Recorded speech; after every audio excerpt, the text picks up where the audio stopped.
एक घर में 3 भाई और एक बहन थी। बड़ा और छोटा पढ़ने में बहुत तेज थे।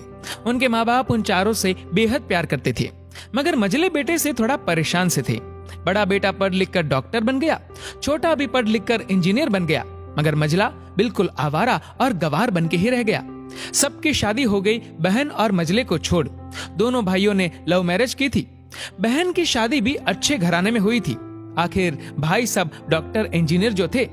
अब मझले को कोई लड़की नहीं मिल रही थी। पिताजी भी परेशान, माँ भी।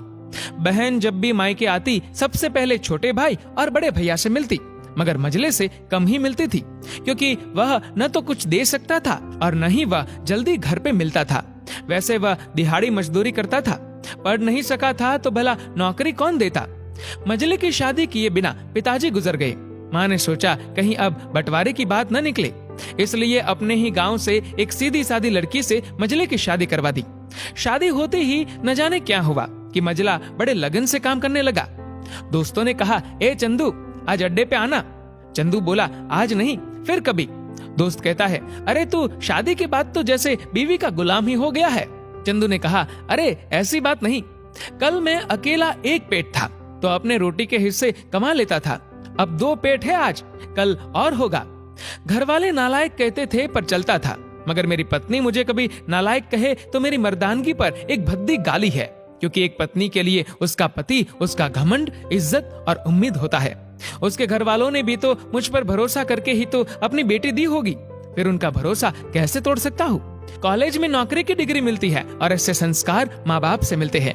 इधर घर पे बड़ा और छोटा भाई और उनकी पत्नियां मिलकर आपस में फैसला करते हैं कि जायदाद का बंटवारा हो जाए, क्योंकि हम दोनों लाखों कमाते हैं मगर मझला ना के बराबर कमाता है।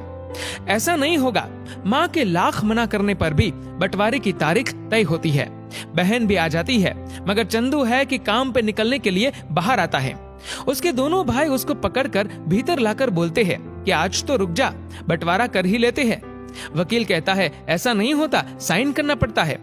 चंदू अपने भाइयों से कहता है कि तुम लोग बंटवारा करो, मेरे हिस्से में जो हो दे देना, मैं शाम को आकर अपना बड़ा सा अंगूठा चिपका दूंगा पेपर पर। बहन बोली, अरे बेवकूफ, तू गवार का गवार ही रहेगा, तेरी किस्मत अच्छी है कि तुझे इतने अच्छे भाई और भैया मिले। फिर माँ भी बोली, अरे चंदू आज रुक जा, बंटवारे में कुल 10 बीघा जमीन में से दोनों भाई 5-5 रख लेते हैं और चंदू के लिए पुश्तैनी घर छोड़ देते हैं। तभी चंदू जोर से चिल्लाता है, अरे फिर हमारी छुटकी का हिस्सा कौन सा है। दोनों भाई हंसकर बोलते हैं, अरे मूर्ख, बंटवारा भाइयों में होता है और बहनों के हिस्से में सिर्फ उसका मायका ही है। चंदू कहता है, ओ शायद पढ़ा लिखा न होना भी मूर्खता ही है। ठीक है, अब दोनों ऐसा करो, मेरे हिस्से की वसीयत मेरी बहन छुटकी के नाम कर दो। दोनों भाई चकित होकर बोलते हैं, और तू? चंदू माँ की ओर देख के मुस्कुराकर बोलता है, मेरे हिस्से में माँ है ना। फिर अपनी बीवी की ओर देखकर बोलता है मुस्कुरा के, क्यों चंदूनी जी, क्या मैंने गलत कहा? चंदूनी अपनी सास से लिपट कर कहती है, इससे बड़ी वसीयत क्या होगी मेरे लिए कि मुझे माँ जैसी सासू मिली और बाप जैसा ख्याल रखने वाला पति। बस यही शब्द थे जिन्होंने बंटवारे को सन्नाटे में बदल दिया। बहन दौड़कर अपने गवार भैया से गले लगकर रोते हुए कहती है कि माफ कर दो भैया मुझे, क्योंकि मैं समझ न सकी आपको। चंदू अपनी बहन से कहता है, इस घर में तेरा भी उतना ही अधिकार है जितना हम सभी का। माँ का चुनाव इसलिए किया ताकि तुम सब हमेशा मुझे याद आओ, क्योंकि ये वही कोख है जहाँ हमने 9 महीने गुजारे हैं। माँ के साथ तुम्हारी यादों को भी मैं रख रहा हूँ।